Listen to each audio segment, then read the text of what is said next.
சிறுகடிக்க ஆசை சீரியலில் டுடே எபிசோடில் நம்ம ரேகாவும் சத்யாவும் இருந்துட்டு மீனாவும் வெற்றி பெற்றாங்க அப்படின்னு சொல்லிட்டு கேக் எடுத்துகிட்டு வந்து செலிப்ரேட் பண்ணிட்டு இருக்காங்க. முத்து இருந்துட்டு நானே கேக் வெட்டி செலிப்ரேட் பண்ணணும்னு தான் நினச்சிட்டு இருந்தேன், நல்ல வேலை ரேகாவையும் சத்யாவும் வாங்கிட்டு வந்துட்டாங்க அப்படின்ற மாதிரி சொல்லிக்கிட்டு இருக்காங்க. என்னங்க நீங்கள் இப்படியெல்லாம் பேசிக்கிட்டு இருக்கீங்க, வீடுங்க பரவாயில்ல இருக்கட்டும் அப்படின்னு சொல்லிட்டு நம்ம மீனா வந்து ஒரு பக்கம் சொல்லிக்கிட்டு இருக்காங்க.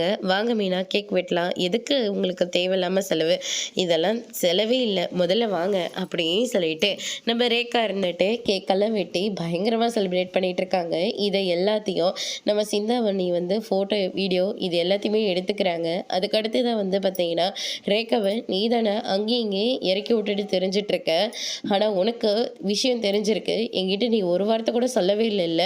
இல்லைம்மா, அம்மா தான் சொல்ல வேண்டாம்னு சொல்லிட்டாங்க, அதனால தான் நான் சொல்லவே இல்லை, அவளுக்கு பயப்படுறேன், என்கிட்ட ஒரு வார்த்தை சொல்லணும் உனக்கு தோணவே இல்லைல்ல அப்படின்னு சொல்லிட்டு நம்ம சிந்தாமணி வந்து ரொம்பவே கோவத்தோட அங்கேருந்து கிளம்பிடுறாங்க. அதுக்கடுத்து தான் வந்து பார்த்தீங்கன்னா எங்களுக்கு என்னையும் சத்யாவும் நீங்கள் தான் 2 பேரும் சேர்த்து வைக்கணும், எக்காரணத்தை கொண்டோம் எங்களை மட்டும் விட்டுறாதீங்க அப்படின்ற மாதிரி சொல்லிக்கிட்டு இருக்காங்க.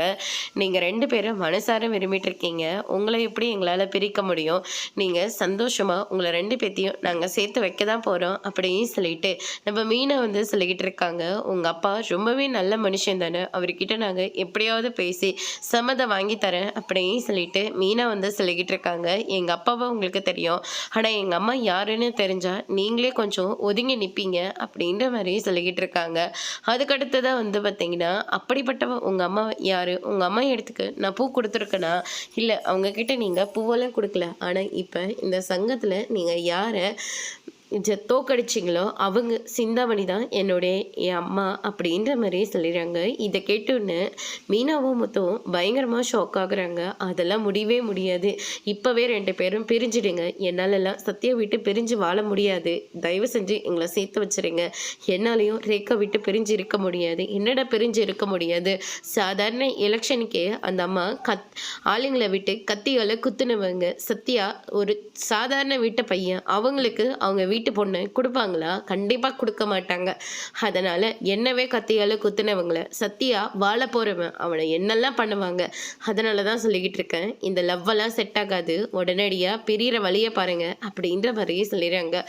ப்ளீஸ் மீனா, நீங்கள் தான் எங்களை சேர்த்து வைக்கணும் அப்படின்ற மாதிரி நம்ம ரேக்கா வந்து கெஞ்சிக்கிட்டு இருக்காங்க. முத்து இருந்துட்டு சிந்தாமணியனை பெரிய முதலையா, இல்லை சாதாரண மனுஷி தானே, எங்கள் அம்மாவே நான் சமாளிச்சிட்ருக்கேன், இந்த சிந்தாமணிலாம் ஏமாத்திரம், அதெல்லாம் நான் கண்டிப்பாக உங்கள் 2 பேத்தையும் சேர்த்து வைக்க தான் போகிறோம்.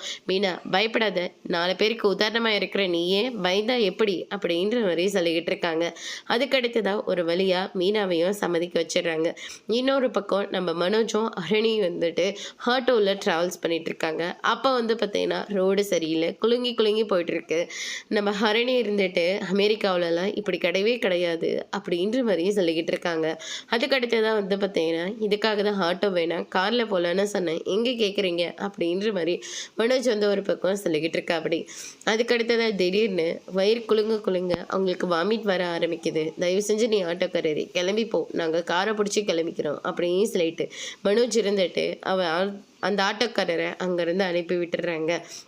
மனோஜ் தான் அரணியை விழுந்து பார்த்துக்கிறாரு. இதை எதிர்பாராத விதமாக நம்ம ரோகிணி வேற பார்த்துடுறாங்க. யார் இந்த பொண்ணு மனோஜ் கூட இவ்வளோ க்ளோஸாக இருக்கா அப்படின்னு சொல்லிட்டு அந்த வழியாக போயிட்டுருக்கிற போது மனோஜ் இருந்துட்டு அரணிக்காக சோடா வாங்கிறதுக்காக போகிறாங்க. அப்போ வந்து பார்த்தீங்கன்னா ரோகிணி இருந்துட்டு இது இஞ்சி மிட்டாய் சாப்பிட்டு பாருங்கள், ரொம்ப பெட்டராக ஃபீல் பண்ணுவீங்க, உங்கள் ஃபேஸெல்லாம் இந்த நிறைய வெயில் இருக்குல்ல அப்போ இதவாக இருக்கும், அதனால தான் உங்களுக்கு இந்த ஒத்துக்கலை இந்த ட்ராவல்ஸு, அதனால் நீங்கள் நாளைக்கு பியூட்டி பார்லருக்கு வந்து சரி செஞ்சுக்கோங்க அப்படின்ற மாதிரி ரோகிணி வந்து அவங்களுடைய கார்டை கொடுத்துட்டு மனோஜ் வராங்கன்ற தெரிஞ்சு அங்கேருந்து கிளம்பிடுறாங்க. அதுக்கடுத்து தான் வந்து பார்த்திங்கன்னா நம்ம சிந்தாமணி இருந்துட்டு அவங்க ஹஸ்பண்டை பார்க்கறதுக்காக வராங்க. ரேக்கா இருந்துட்டு அப்பா நான் வெளியில் சாப்பிட்டுக்கிறேன், ஃப்ரெண்டை பார்க்கறதுக்காக கிளம்புறேன் அப்படின்னு சொல்லிட்டு அங்கேருந்து கிளம்பிடுறாங்க.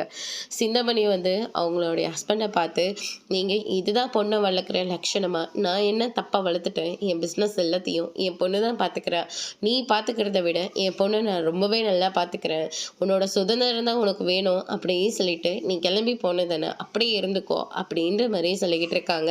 அதுக்கு அடுத்ததா அவ யார் கூட பழகிட்டு இருக்கா தெரியுமா? அந்த பூக்கற்றலை மீனா அவங்க தம்பி கூட பழகிட்டு இருக்கா. அவனும் இந்த ஆஃபீஸில் தானே வேலை பார்த்துட்டு இருக்கான். அவனும் ரேகாவும் விரும்பிட்டு இருக்காங்க. அது மட்டும் இல்லை, அவன் ஒரு பைக் திருடன். அவனால தான் அவங்க அப்பா செத்து போனாரு. அது மட்டும் கிடையாது, அவங்க மீனாவோட மாமியாரோட பணத்தை இவன் தான் திருடிட்டான் அப்படின்ற மாதிரிலாம் சத்யாவை பற்றி சொல்லிக்கிட்டு இருக்காங்க. அதோடு இன்னைக்கான எபிசோட் முடிச்சிருக்காங்க. இனி ரேகாவோட அப்பா என்ன முடிவு எடுக்க போறாங்க அப்படின்றது வரப்போற எபிசோட்ல பார்க்கலாம். தேங்க்யூ.